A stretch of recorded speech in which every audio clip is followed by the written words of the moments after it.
Bem, meus irmãos, como vocês sabem, a gente tem estudado aqui na Escola Bíblica Dominical, desde que nós retomamos, sobre os fundamentos da nossa fé, sobre o que nós cremos, sobre a Palavra de Deus, como igreja presbiteriana. Então a gente tem estudado já há um bom tempo o Catecismo Maior de Westminster, lendo esse catecismo, a doutrina contida nele e comparando se essa doutrina está de acordo ou não com a Palavra de Deus. E hoje, se der tempo, se assim Deus permitir, nós vamos estudar a pergunta de número 15 ao número 17. A gente chega hoje ao quarto capítulo aqui do Catecismo Maior de Westminster. Esse catecismo, como a gente tem visto, ele é dividido em duas grandes partes, em dois grandes blocos. Primeiro, ele vai falar acerca do que o homem deve crer, e a partir da metade desse catecismo, ele vai começar a tratar para a gente acerca do que Deus exige do homem, porque não é somente crer, a gente precisa obedecer ao Senhor. A fé sem obras, ela é morta. E na verdade, se a gente for ver as cartas do Novo Testamento, sempre vai ter essa dinâmica que o catecismo está tendo aqui para a gente. Primeiro apresenta doutrinas para a gente sobre o que a gente deve crer, e logo em seguida, os homens inspirados por Deus, na segunda parte das cartas, ele aplica essa doutrina. Então, o que devemos crer e o que Deus exige do homem diante do que a gente deve crer, é a mesma divisão que a gente tem aí no catecismo. Então, quarto capítulo ainda está aí dentro desse acerca do que o homem deve crer, e da pergunta de número 15 a 17 a gente vê sobre a criação de Deus. Primeira pergunta de número 15 sobre a criação de maneira mais geral. A segunda pergunta, que é a de número 16, trata sobre a criação dos anjos, como é que Deus criou os anjos lá no início. E a última, que é de número 17, sobre a criação dos homens, não no sentido de gênero masculino somente, mas homens no sentido de humanidade. Então, a gente tem aí essas três perguntas. Então, aqui o catecismo vai apontar para a gente sobre a criação de Deus, que é sobre tudo que nós vemos e mesmo até aquilo que os nossos olhos não podem contemplar, mas que existe e está ligado, tudo que existe ligado diretamente à glória de Deus e, portanto, à sua obra. O que a gente precisa entender é que foi Deus o autor de todas as coisas que existem, como o catecismo está ensinando para a gente.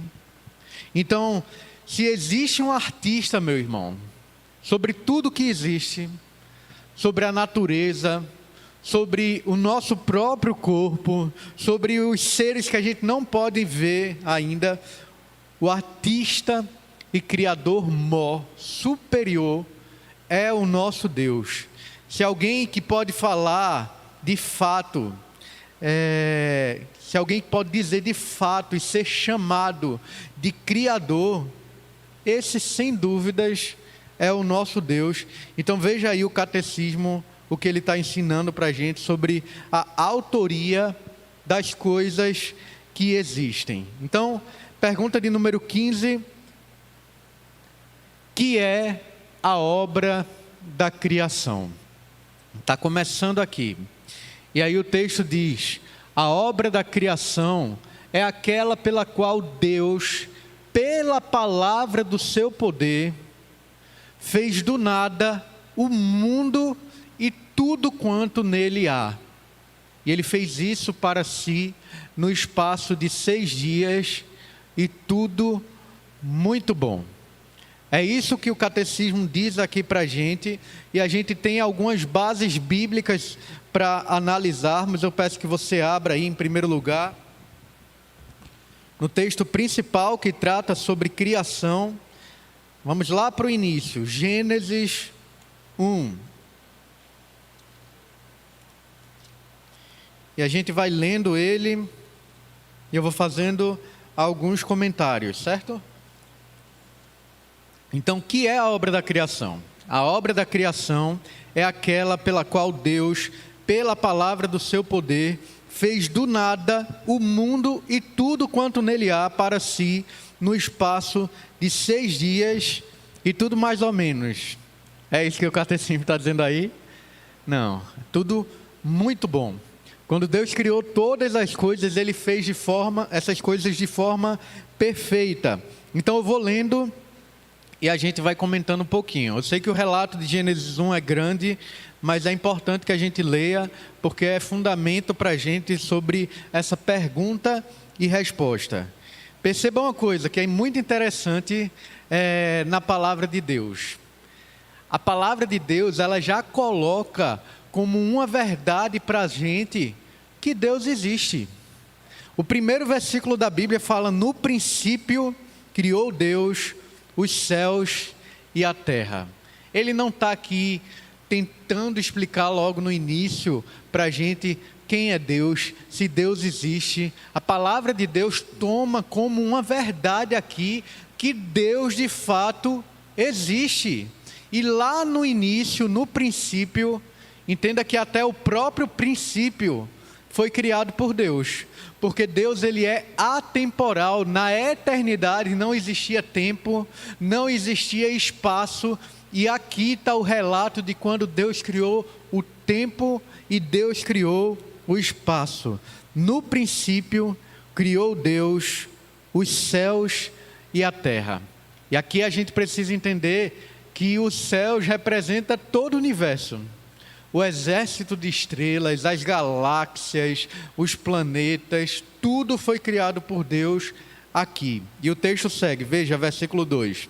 A terra, porém, estava sem forma e vazia, havia trevas sobre a face do abismo, e o Espírito de Deus pairava por sobre as águas. Então o que Moisés aqui, que foi o autor inspirado, está querendo mostrar para a gente, é que quando Deus criou ali o princípio, quando Deus criou o tempo, no início é como se ele tivesse criado a massa primordial da terra, da criação. A terra era sem forma e sem vazia. Deus criou aquilo, e a partir do versículo 3 a gente vai ver Deus agora colocando em ordem aquela massa informe que ele tinha criado. A terra, porém, estava sem forma e vazia, havia trevas sobre a face do abismo, e o Espírito de Deus pairava por sobre as águas. Então a gente vê aqui, na verdade, a Trindade agindo.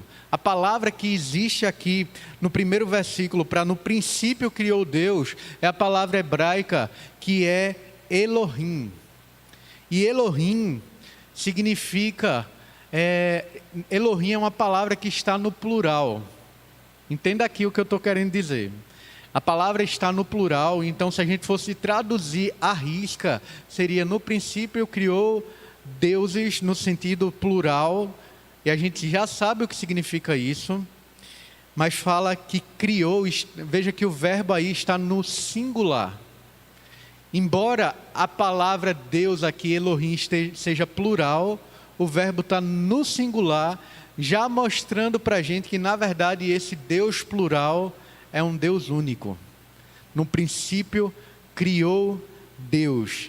E a palavrinha criou aqui, inclusive no hebraico, é uma palavrinha que é a palavra bará, que significa que Deus criou do nada, sem matéria pré-existente.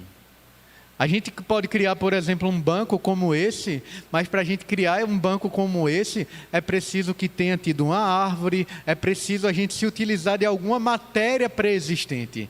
Mas bará significa que não existia nada, e Deus começou a criar do nada. Deus cria a terra ali sem forma, vazia. Lá em João capítulo 1 a gente vai ver falando a respeito de Jesus, que no princípio era o verbo estava com Deus, todas as coisas foram feitas por meio dele, sem ele nada do que foi feito se fez. A gente vê aqui o Espírito Santo pairando sobre a face das águas. Essa palavra pairar dá a ideia do Espírito chocando a criação, do Espírito dando forma à criação. Então a gente vê aqui Deus, o nosso Deus triuno, criando todas as coisas, criando tempo e espaço. E o texto diz no versículo 3, disse Deus, haja luz e houve luz. Somente com o poder da palavra dele. Deus começa ali, aquela substância informe que ele tinha criado do planeta, a colocar ordem no espaço, fazer aquele espaço se tornar habitável para que ele povoe com sua criação aquela massa que é informe. Então, no primeiro dia, disse Deus, haja luz, e houve luz. E viu Deus que a luz era boa, e fez separação entre a luz e as trevas. Aqui existia estrela, existia sol. Oxe, como é que tem luz? Lembre que lá em Apocalipse fala que a nova Jerusalém não vai precisar de sol, de estrelas, de lua, porque o próprio Deus é a luz. Então é o próprio Deus aqui que está trazendo da luz dele para a criação, mesmo antes dele fazer aqui os astros celestes. Então, viu Deus que a luz era boa, até porque a luz ali era um reflexo do próprio Deus, e fez separação entre a luz e as trevas. Aí o texto diz, versículo 4, chamou Deus a luz dia e as trevas noite. Houve tarde e manhã, o primeiro dia. Meus irmãos, isso daqui para a gente já refuta a questão aí que os evolucionistas dizem. E deixa eu falar uma coisa para você. É possível que a Terra tenha milhões e milhões de anos? É possível, porque aqui do versículo 2 do versículo 1 ao versículo 2, não diz qual foi o espaço de tempo para que Deus começasse a dar forma à sua criação. No princípio criou Deus os céus e a terra, mas a terra estava ali sem forma e vazia. A gente não sabe quanto tempo isso durou da terra sem forma e vazia. Então, a substância inicial da terra, o texto da palavra de Deus não diz para a gente quanto tempo tem. Mas a partir do momento que Deus começou a colocar ordem naquela terra que estava sem forma e vazia, o relato da criação diz que a criação sendo colocada em ordem foram 6 dias, e 6 dias literais, porque aí no versículo 5, o autor inspirado por Deus faz questão de dizer, houve tarde e manhã, o primeiro dia. Então, para Deus ter criado a luz, para Deus ter criado os animais, para Deus ter criado as plantas, não demorou eras, não demorou milhões de anos. O texto aqui é literal. Houve tarde e manhã, o primeiro dia. Então, não cabe aqui de forma nenhuma evolucionismo.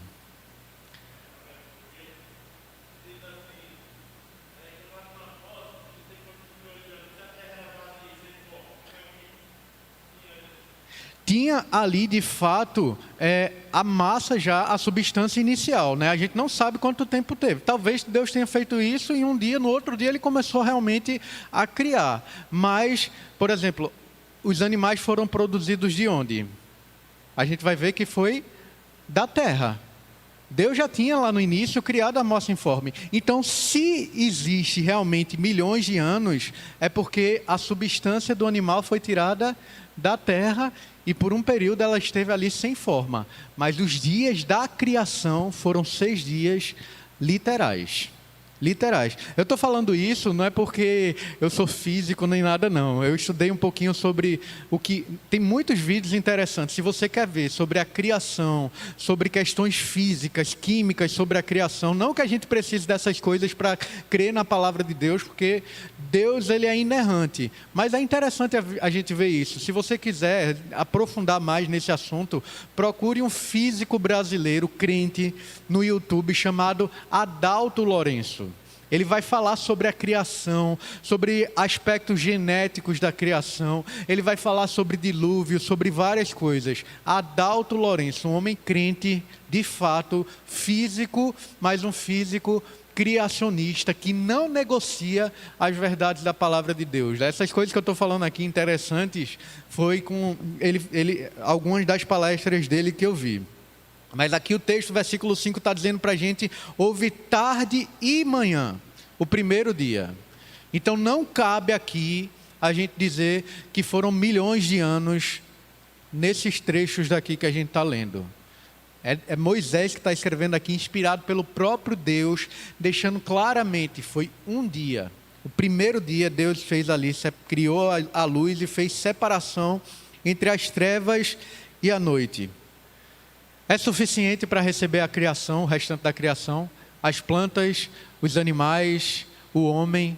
Primeiro dia Deus criou ali a luz, fez separação das trevas e noites. Se colocasse o homem, os animais e as plantas nesse cenário, o que ia acontecer? O homem ia morrer. Não ia sustentar a criação, porque ainda não está totalmente preparado para receber. Ainda está ali aquele grande abismo que o texto diz. E aí, a partir do versículo 6, o Senhor diz: perceba que tudo aqui está sendo criado pela palavra de Deus. Deus diz e as coisas começam a acontecer. E disse Deus, versículo 6, haja firmamento no meio das águas e separação entre águas e águas. Fez, pois, Deus o firmamento e separação entre as águas debaixo do firmamento e as águas sobre o firmamento. E assim se fez. E chamou Deus ao firmamento céus, houve tarde e manhã, o segundo dia. Agora Deus está colocando água, a face do abismo ali era só formada de água, mas Deus agora está fazendo com que a água não esteja somente embaixo, esteja também sobre, se a gente pudesse dizer, a gente ainda não estava ali, mas se a gente tivesse sobre as nossas cabeças. O autor aqui está escrevendo de uma forma que a gente possa usar a nossa imaginação e imaginar o cenário. Então, o primeiro dia Deus faz ali separação entre luz e trevas, e segundo dia Deus faz separação entre as águas que estão embaixo e as águas que estão em cima. Mas ainda não seria suficiente para receber o restante da criação. O segundo dia, literal, houve tarde e manhã, o segundo dia. Versículo 9. Disse também Deus: ajuntem-se as águas debaixo dos céus, num só lugar, e apareça a porção seca. E assim se fez. A porção seca chamou Deus terra, e ao ajuntamento das águas, mares. E viu Deus que isso era bom. Perceba que Deus está criando as coisas aqui e Ele está dando nome a cada uma das coisas. Deus chama luz e trevas, Deus chama as águas de firmamento e as águas de baixo. Deus separa aqui a porção seca da porção molhada, dá nome à terra e dá nome à porção também que não tem terra. E a gente precisa entender que na linguagem hebraica, sempre que alguém dá nome a algo, ele está demonstrando a autoridade que ele tem. Ele está criando, então isso já era suficiente para Deus ter autoridade sobre a criação, mas ele ainda dá nome à criação, mostrando mais ainda a sua autoridade. Versículo 10, a porção seca chamou Deus terra e o ajuntamento das águas mares, e viu Deus que isso era bom. E agora, será que está pronto para receber o restante da criação? As plantas, os animais, o ser humano. Deus já aqui organizou o espaço que Ele mesmo criou para Ele começar agora a povoar esse espaço. Os 3 primeiros dias Ele está organizando esse espaço e agora Ele começa a povoar. Veja aí, versículo 11 diz: E disse, produz a terra relva, ervas que deem semente, e árvores frutíferas que deem fruto segundo a sua espécie, cuja semente esteja nele sobre a terra. E assim se fez. A terra, pois, produziu relva, ervas que davam semente segundo a sua espécie, e árvores que davam fruto, cuja semente estava nele, conforme a sua espécie. E viu Deus que isso era bom. Houve tarde e manhã o terceiro dia. Então está aí, organizado, céus e terra, luz e trevas, parte seca e parte molhada da criação. E Deus agora produziu alimento. Imagina aí, se Deus tivesse começado a colocar os animais sem que eles tivessem como comer. Perceba que o nosso Deus é sábio. O nosso Deus está fazendo as coisas aqui em cadeia, ordenadamente, pelo poder da sua palavra, sem usar material pré-existente. Agora até ele começa a usar um material que ele mesmo criou, porque é a terra que ele criou que começa a produzir as plantas. Agora veja aí, mais uma vez, versículo 13 diz: houve tarde e manhã o terceiro dia. Literalmente, 3 dias. E Deus organiza aí o espaço que Ele criou para começar a povoar. Versículo 14. Disse também Deus: haja luzeiros no firmamento dos céus para fazerem separação entre o dia e a noite, e sejam eles para sinais, para estações, para dias e anos, e sejam para luzeiros no firmamento dos céus, para alumiar a terra. E assim se fez. Deus ordenou e simplesmente o sol surgiu, as estrelas surgiram. Versículo 16: fez Deus os 2 grandes luzeiros, o maior para governar o dia e o menor para governar a noite, e fez também as estrelas. Qual é o grande luzeiro maior para governar o dia? Qual é o menor luzeiro para governar a noite? A lua. Sabe o que está acontecendo aqui quando Moisés está escrevendo? Moisés não esteve presente aqui, é fato. Moisés está escrevendo isso aqui muito tempo depois da criação, mas é o próprio Deus que está dando para ele esse cenário e está inspirando ele para escrever. Moisés escreve o Pentateuco ali enquanto eles estão peregrinando pelo deserto para preparar o povo de Deus para adentrar na terra da promessa e ter uma vida ali santa diante de Deus. Lá no Egito, os egípcios adoravam o sol como se o sol fosse um deus. Lá no Egito, os egípcios adoravam a lua como se a lua fosse um deus. E Deus faz questão aqui de mostrar que é Ele que criou o sol, é Ele que criou a lua, e nem dá nome aqui ao sol e à lua, simplesmente chamando de um grande luzeiro e um pequeno luzeiro, para mostrar que não há divindade alguma no sol e nem na lua. Ele está aqui ensinando ao povo de Israel a adorar a quem de fato é devido adoração, ao que criou todas as coisas, incluindo o sol e a lua, o grande luzeiro e o pequeno luzeiro, que não são deuses, simplesmente foram criados por Deus para marcar estações, para marcar dias, para marcar anos. Somente criação de Deus não é digno de ser adorado. Pode falar, Bela.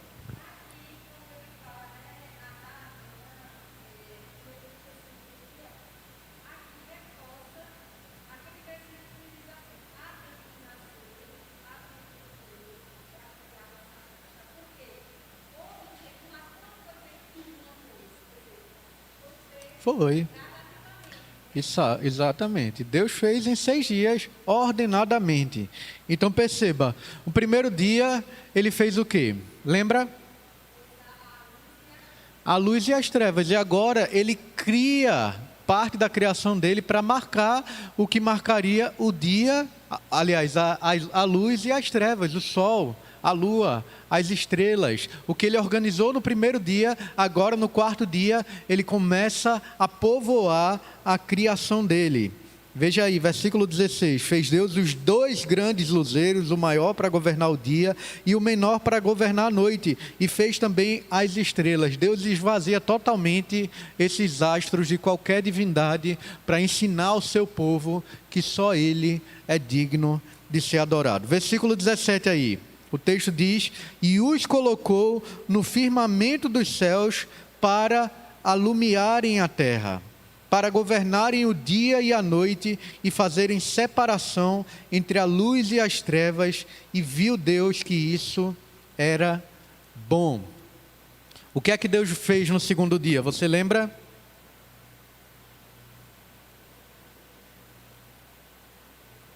Me ajude aí. Isso, o que é que Deus fez no segundo dia?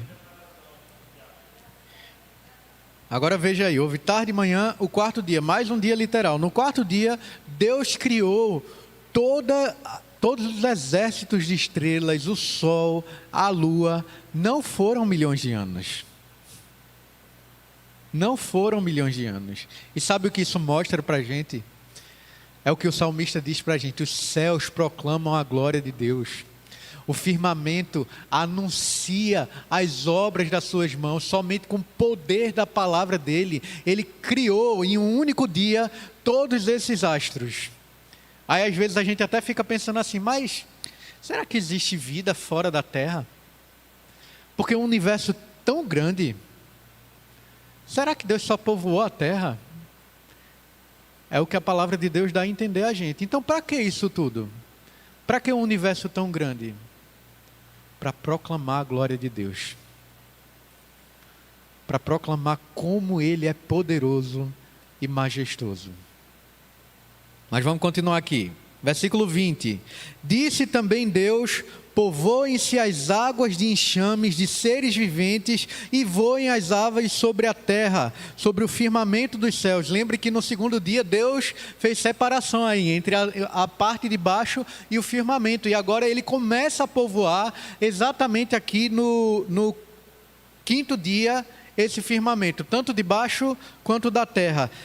Povoem-se as águas de enxames de seres viventes e voem as aves sobre a terra, sobre o firmamento dos céus. 21. Criou, pois, Deus os grandes animais marinhos e todos os seres viventes que rastejam, os quais povoavam as águas segundo as suas espécies, e todas as aves segundo as suas espécies.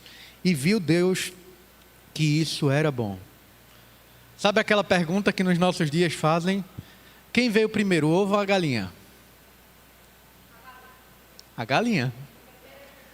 Exatamente. A gente tem resposta até na palavra de Deus para essa pergunta. Quem veio primeiro, o ovo ou a galinha? Deus fez primeiro as aves.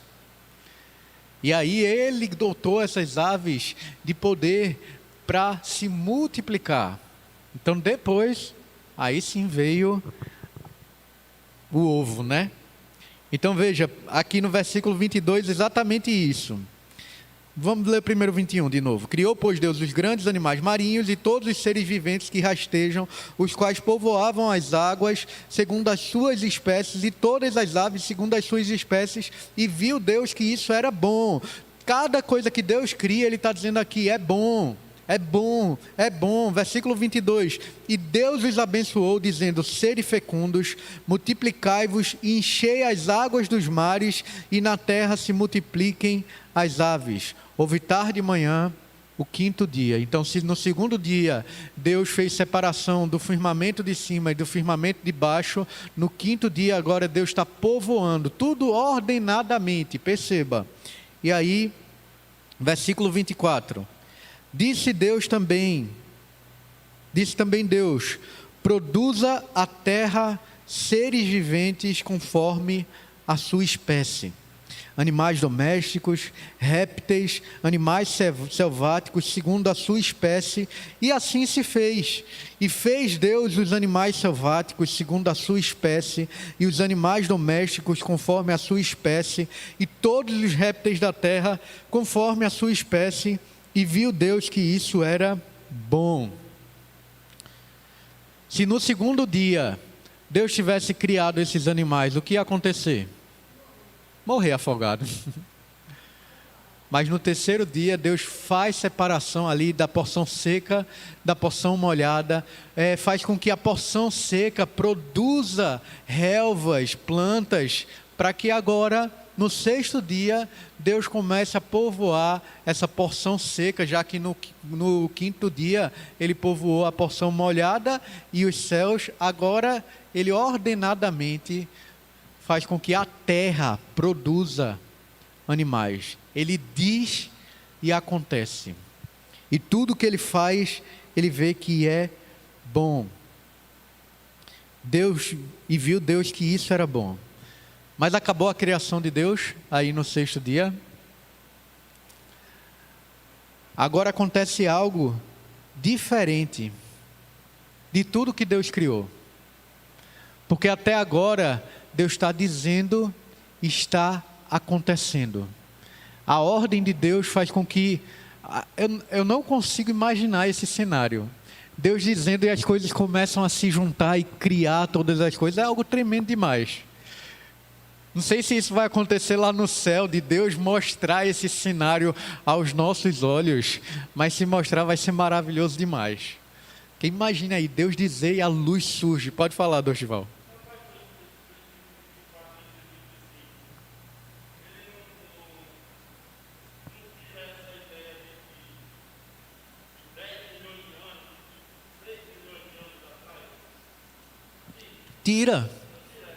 Tira, porque está dizendo que é tarde de manhã. Exatamente. É o que eu tinha falado no início. O texto aqui de Gênesis refuta para a gente totalmente essa questão de milhões de anos de criação. Mas há possibilidade da matéria ter milhões de anos? A gente viu que entre Gênesis 1 e 2 não diz para a gente quanto tempo. Os animais estão sendo produzidos a partir de quê? Aqui. Da terra. Então, aquela massa que foi criada por Deus no início pode ter sim, milhões de anos. Mas a criação, essa ordenação de Deus, eu estou dizendo que pode, eu estou dizendo que há possibilidade, eu não estou dizendo que foi assim. Entenda isso que eu estou dizendo. Porque se a gente vai ver datação de carbono 14, que mostra milhões e milhões de anos, os animais foram produzidos dessa massa informe. Então, o carbono 14... foi utilizado aí, tudo foi criado ali dessa massa que Deus criou no início. Há possibilidade, biblicamente falando, há possibilidade de milhões de anos do material primitivo, não dos 6 dias da criação. Os 6 dias da criação são literais, mas o que Deus usou para fazer essa criação foi o que Ele criou ali no início, a terra era sem forma e vazia, tinha uma massa ali, informe, vazia, e Deus começa a produzir as coisas dali. Os 6 dias da criação são literais. Então, biblicamente falando, há possibilidade do carbono 14 ter milhões de anos, porque aquele primeiro versículo ali não diz quanto tempo durou, não. Mas a criação, a gente não pode dizer, como os evolucionistas dizem, de que tinha uma célula, aliás, de que não tinha nada, né? Que havia 2 moléculas que acidentalmente se chocaram e aí começou a existir vida. Isso é uma loucura.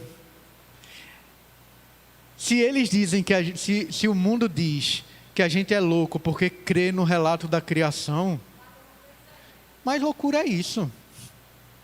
Do nada. E aí uma célulazinha evoluiu do nada, que não existia vida nenhuma, e se tornou um peixe, e o peixe falou, eu não quero mais estar aqui, porque eu vou evoluir. Aí cria umas patinhas no peixe, o peixe vira um réptil, sai da terra, e aquele réptil... Não é isso que o relato da criação está dizendo, porque como a gente está vendo aqui, deixa eu ver aqui o dia, no 5º dia, Deus criou de uma vez os répteis, os peixes, as aves. Não houve um processo evolutivo. Deus ordenou e e veio a existir. No quinto dia, não houve um processo evolutivo. Perceba que Deus fala aqui, cada um segundo a sua espécie. A espécie que está no mar não é a mesma espécie que está na terra, não é a mesma espécie que está nos céus. Porque dizem que as espécies evoluíram para os animais terrestres. O registro da palavra de Deus mostra o contrário para a gente, cada um segundo a sua espécie. No sexto dia, Deus ordenou que a terra produzisse os animais terrestres, os domésticos, selvagens. Então é dia literal. Não cabe aqui no relato da criação um processo evolutivo. Não cabe. Aí a gente fala assim, mas a gente não, né? O mundo fala, mas você não estava lá para ver? E eles estavam. Eles estavam, porque eles ensinam nas escolas o evolucionismo como se fosse uma verdade absoluta. Mas até isso, eles falam assim, vou ensinar o criacionismo é uma teoria. E o evolucionismo é o quê? É uma teoria também. Ninguém estava lá, não.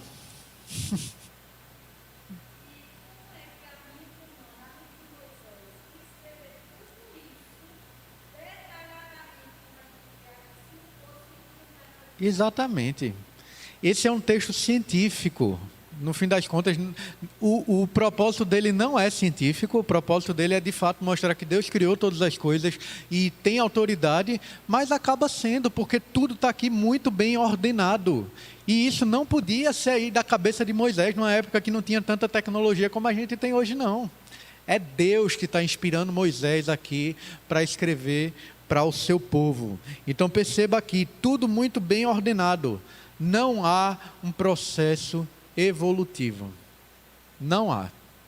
Existe microevolução, assim de, por exemplo, aves que estão num ambiente e aí existe sim, cientificamente existem os processos de microevolução, mas não de uma espécie virar outra, não.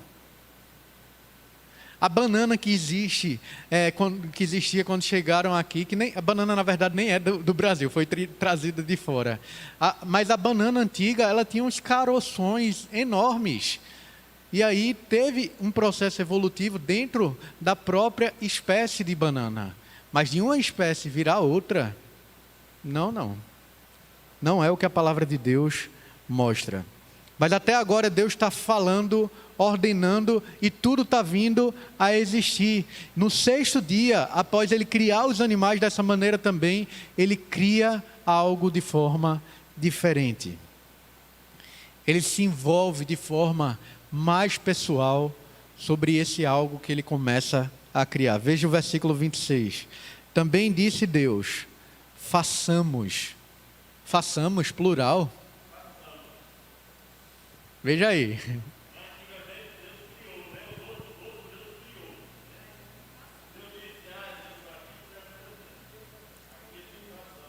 Mas quem é que está criando com Deus aqui? Porque ele não está falando como se ele estivesse sozinho. Façamos.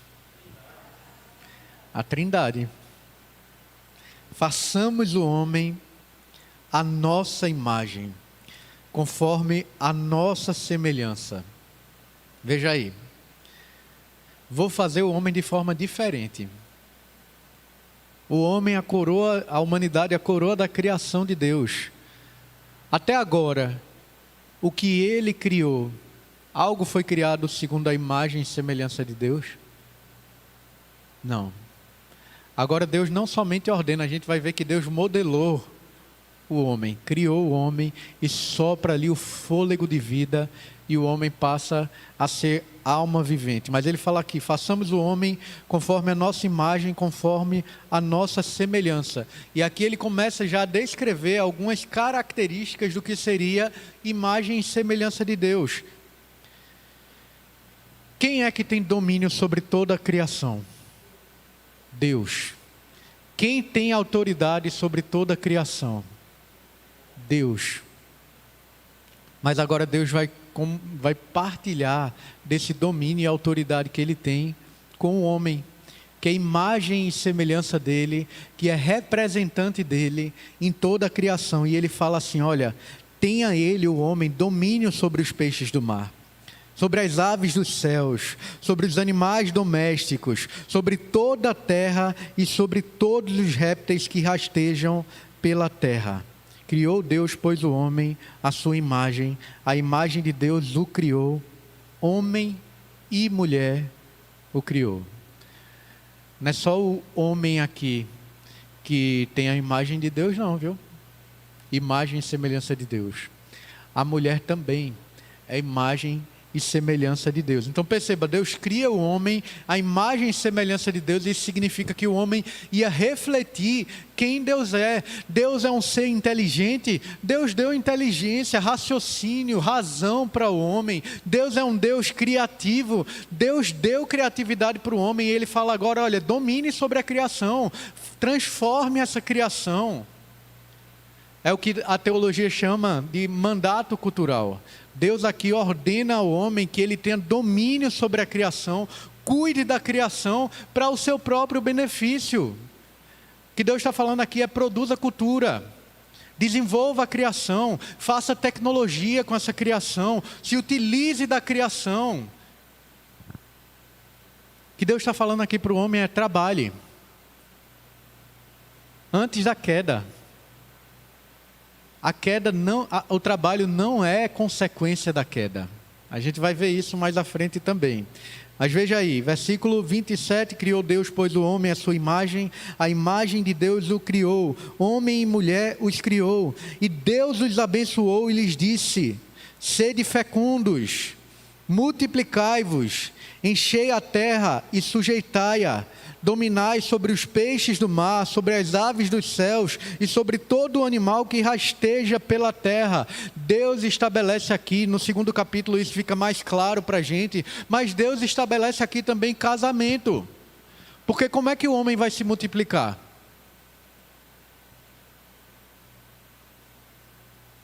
Como é que o homem vai se multiplicar? O homem vai apertar a mão da mulher e aí vai nascer um bebê? Não. Deus também está aqui criando o que os teólogos chamam de mandato social. Como reflexo do próprio Deus, o homem se torna um ser relacional.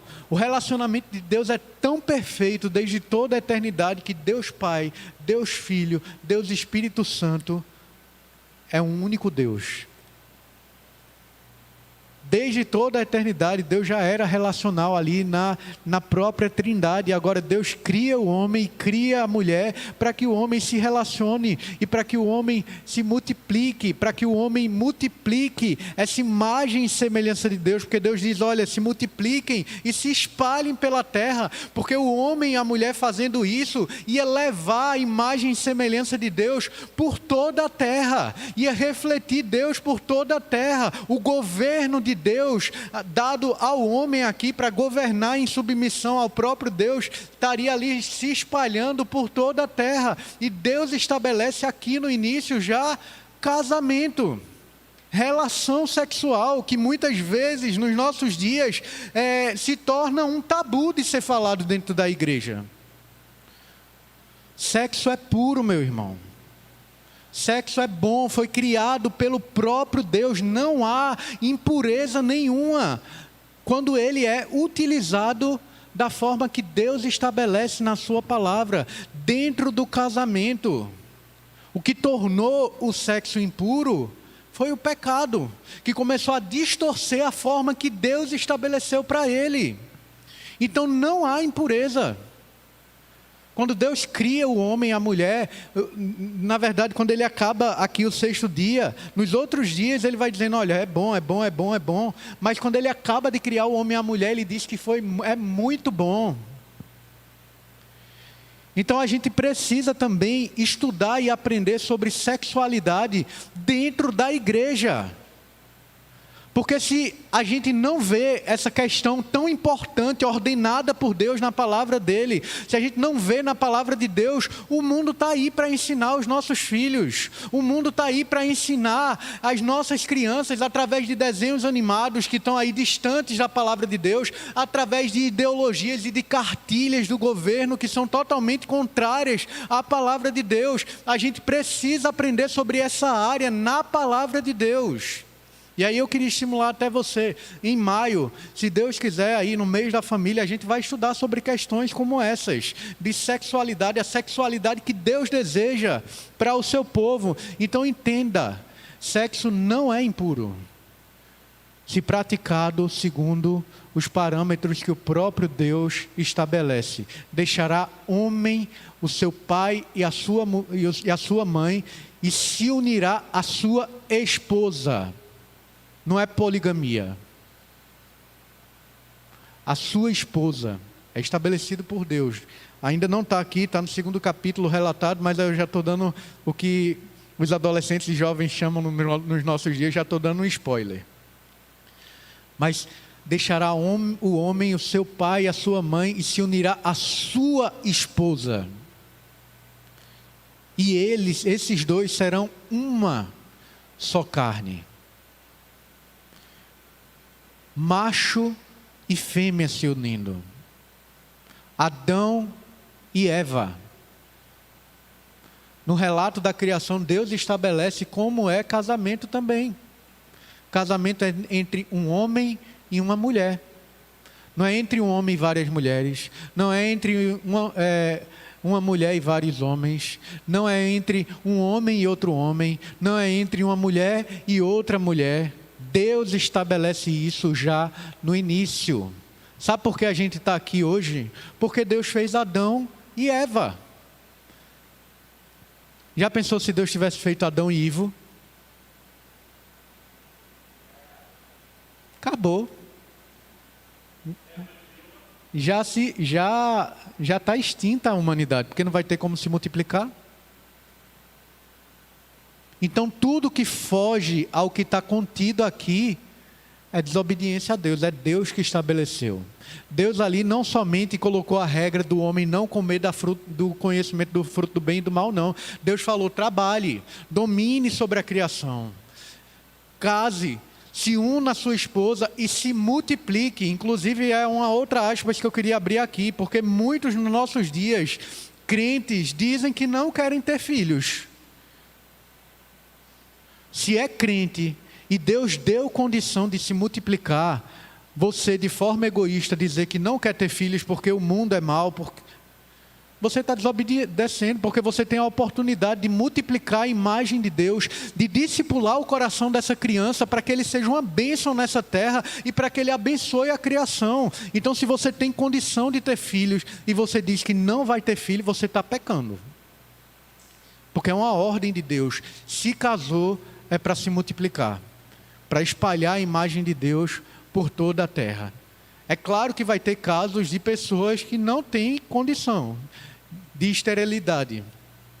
E aí é questão da soberania de Deus. Mas ainda assim, deixa eu dizer para você, quem não pode ter filhos físicos, pode adotar, não que seja uma ordem que essa pessoa adote, mas é uma ordem que essa pessoa faça filhos espirituais. Proclama o Evangelho. Novo nascimento. Discipular pessoas. Ainda quem não pode ter filho, pode discipular pessoas. E multiplicar e restaurando a imagem e semelhança de Deus. Então perceba, Deus aqui está mostrando qual é o padrão de casamento para a gente também. Tudo que foge disso daqui é desobediência a Deus. É desobediência, é fruto do pecado.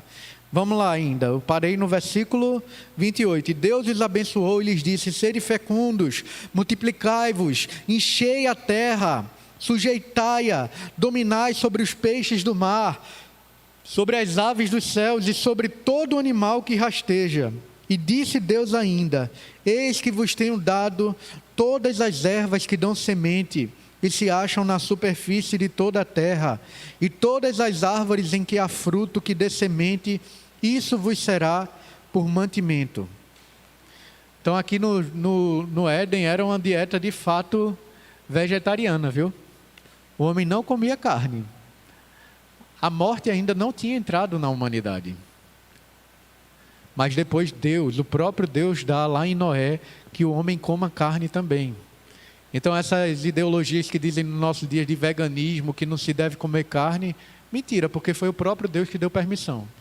E o homem não é mais sábio do que Deus, não. Se Deus permitiu, é porque pode sim. A gente está se aproximando aí da Semana Santa, né? Que algumas pessoas falam assim, não vamos comer carne vermelha, porque carne vermelha é pecado, comer carne vermelha na Semana Santa. Aí a gente precisa lembrar da Páscoa. Quando Deus estabeleceu a primeira Páscoa lá no Egito, lembra como foi estabelecida a Páscoa? Um cordeiro, para que toda a família comesse carne vermelha. Exatamente. Então não é pecado não comer carne vermelha na Semana Santa, porque foi o próprio Deus que estabeleceu que na semana ali da Páscoa o povo de Deus comesse carne vermelha. E não deixasse nenhuma parte não daquele animal, comesse todinho. Isso. E quem não tem o que comer, se junte com outra família para comer da carne vermelha. Então se você quer comer peixe na Semana Santa, você pode comer, meu irmão. Não tem problema nenhum, mas não coloque como se fosse pecado para quem não quer comer, não. Para quem quer comer carne vermelha. Quer fazer um churrascão na Semana Santa, faça para a glória de Deus. Não cometa o pecado da gula, não, mas coma carne. Coma carne que não tem pecado nenhum. Oi? Exatamente, me chame também. Isso vos será por mantimento. Mas aqui no Éden era apenas as plantas, né, que foi dado ali para o homem comer. A gente já está encerrando. Hoje só vai dar tempo de a gente ver Gênesis 1, certo? E a todos os animais, versículo 30. E a todos os animais da terra também foi dado naquela época as plantas para comerem. Imagine aí o leão comendo planta naquela época, comendo casca de árvore, comendo essas coisas, certo? E a todos os animais da terra, e a todas as aves dos céus, e a todos os répteis da terra, em que há fôlego de vida, toda a erva verde lhe será para mantimento, e assim se fez. Viu Deus tudo quanto fizera, e eis que era muito bom. Houve tarde e manhã, o sexto dia. Não havia presença de pecado aqui na criação de Deus. Não havia de forma nenhuma. Tudo que Deus fez era bom. Tudo que Deus fez funcionava tudo muito bem ordenado, coordenado. Deus dá uma missão ali para o homem de governar a terra, de ser o vice-gerente de toda a criação. Naquele cenário, o homem é colocado aqui como maior do que o restante da criação. E meus irmãos, a gente vê a consequência do pecado nos nossos dias. Quantos aí não têm proclamado a questão do aborto como se fosse algo bom? Abortar um homem, isso é um amontoado de células. Vida, uma bactéria que é encontrada em outro planeta, se dizem que é vida. Mas um bebê gerado no ventre da mãe diz que é um amontoado de células. A imagem e semelhança de Deus sendo assassinada no ventre da própria mãe. Mas vai quebrar um ovo de tartaruga na praia? Crime inafiançável. O homem pega e coloca a criação, o restante da criação, como se fosse mais importante do que o próprio homem. É óbvio que a criação é importante. Deus está dizendo aqui, governe sobre a criação, cuide da criação. A gente não pode também usar da criação de forma irresponsável, não. Mas a criação foi dada para o proveito do homem. O homem deve cultivar a criação, deve dominar sobre ela com responsabilidade, mas não deve colocar a criação como algo a ser divinizado, adorado. Como se a criação fosse mais importante, que é isso que os veganos dizem. Que maldade comer animal. Que maldade comer o que os animais produzem. Mas foi o próprio Deus que ali em Noé deu para a gente se alimentar dos animais também. Pode falar, Bela.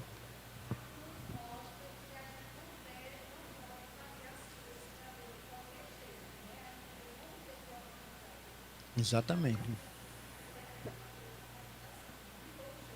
Exatamente. A gente, na imagem e semelhança de Deus, a gente devia fazer as coisas de forma organizada, como o próprio Deus faz aqui. Deus ordena que o homem trabalhe, domine. O nosso trabalho é antes da queda.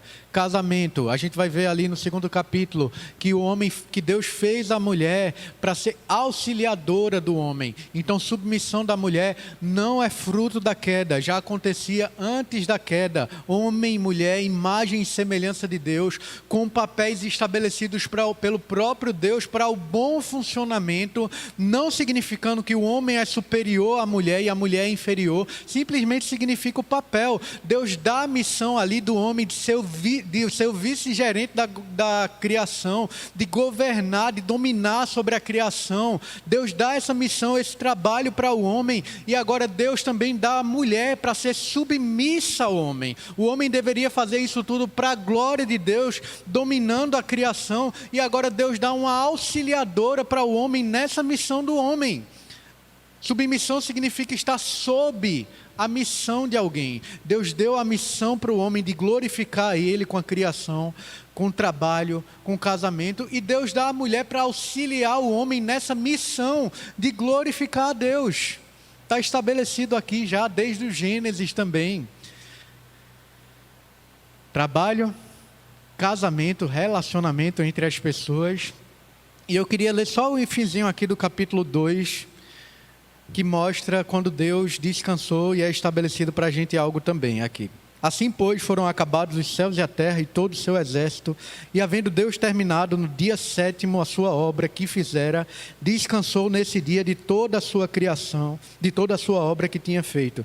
E abençoou Deus o dia 7º e o santificou. Deus separou esse dia, porque nele descansou de toda a obra que como Criador fizera. Deus se cansa? Mas Deus aqui, lembra que o homem é a imagem e semelhança de Deus? Deus coloca um padrão para o próprio homem. Trabalhe 6 dias, mas pare um dia. Pare um dia para me contemplar, para desfrutar de mim. É pecado, meu irmão, não guardarmos o dia do Senhor. O homem deveria ali se utilizar de toda a criação nos outros 6 dias, mas no 7º dia, como Deus descansou, ele deveria descansar e desfrutar de Deus.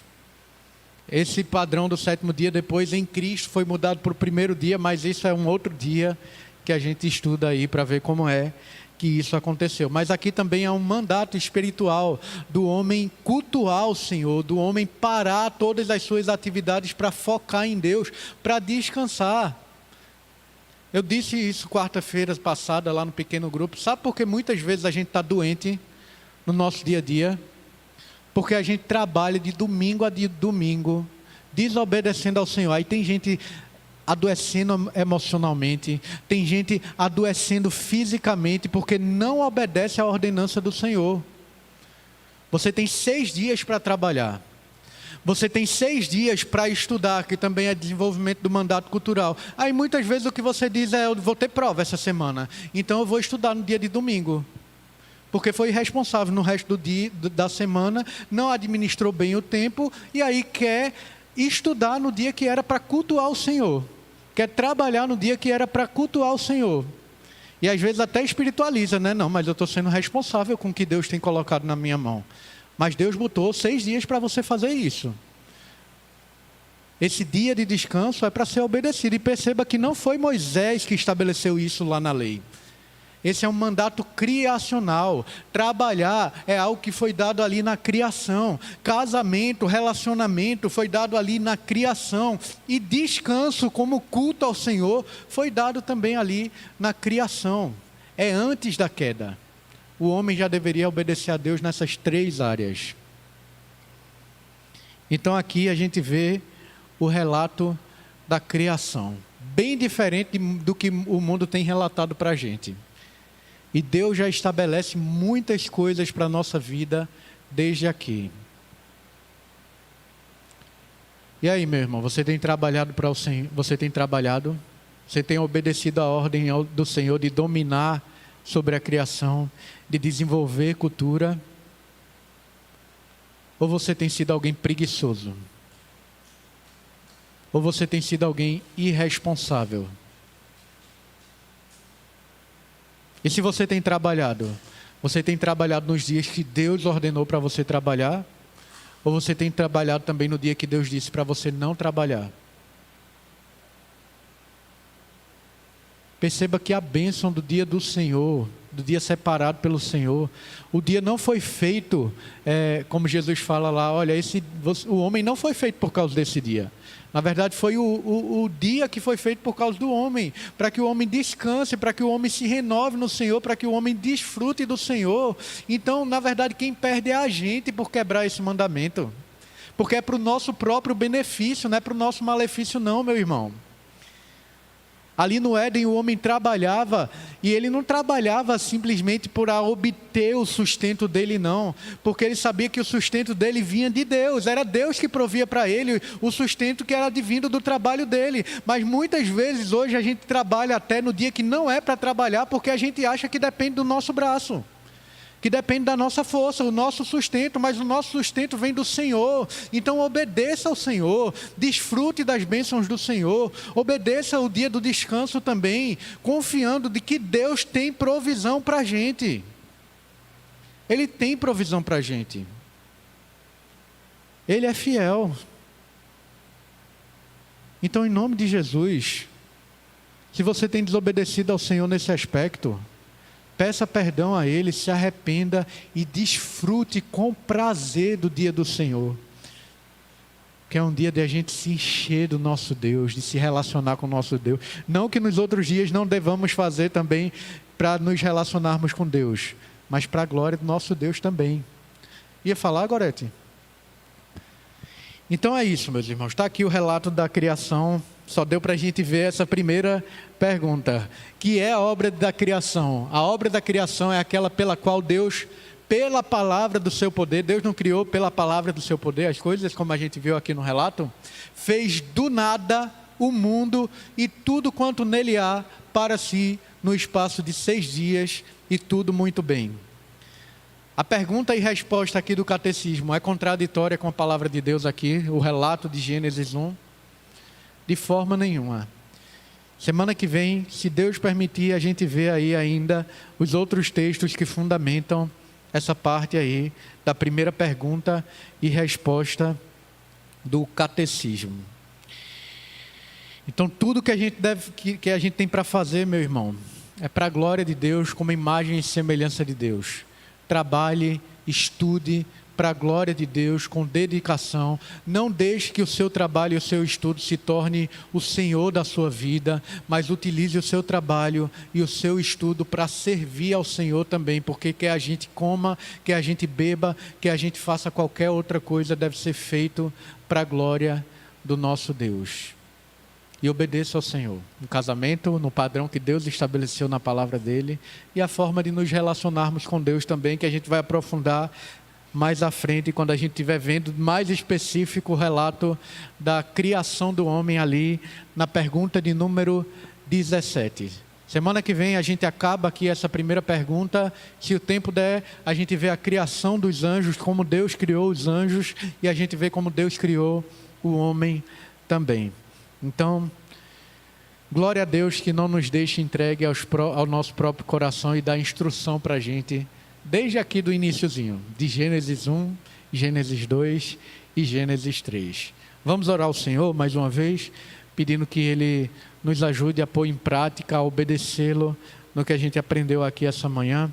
Eu queria pedir a Dorje que nos eleve em oração, pedindo que Deus aplique a palavra dele aos nossos corações.